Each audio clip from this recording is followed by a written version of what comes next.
Right now at 5:30, a woman trapped inside a cell at the new Broward County courthouse is finally free after spending several hours behind bars.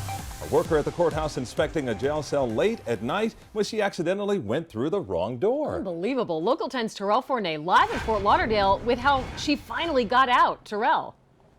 Well, Janine and Calvin, the odds were certainly against this 61-year-old county worker. She's supposed to have radios from room to communicate with fellow co-workers in the case of an emergency, but she did not have that on that specific day. To make matters worse, cell service inside of here is pretty much non-existent, but it appears that fate was on her side.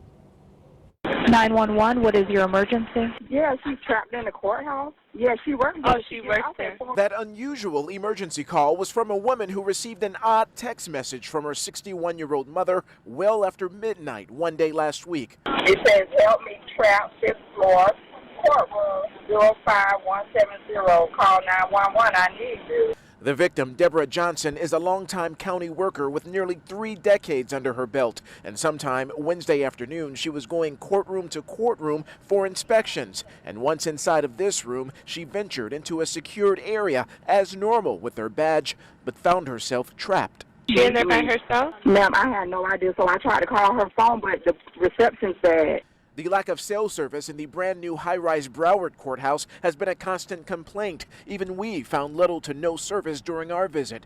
Johnson, though, was in an empty holding area for inmates with reinforced concrete, which blocked multiple attempts to make any calls. And while Deborah was trapped in that holding cell, a cleaning crew came through late at night. She managed to have a talk with them through that locked door for assistance, but help never came. 7 hours into the ordeal, a text message to her daughter finally went through. It came at 1:08. And she was supposed to get off since 4. Yes, ma'am. An embarrassing and frightening experience that county managers are hoping will never happen again.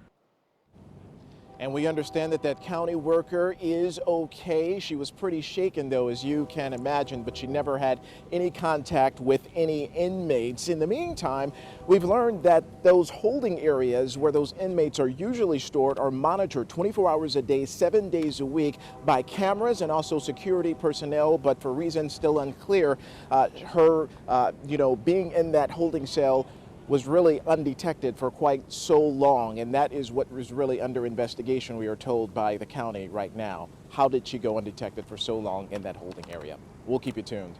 We are live in Fort Lauderdale. I'm Terrell Fournay, Local 10 News.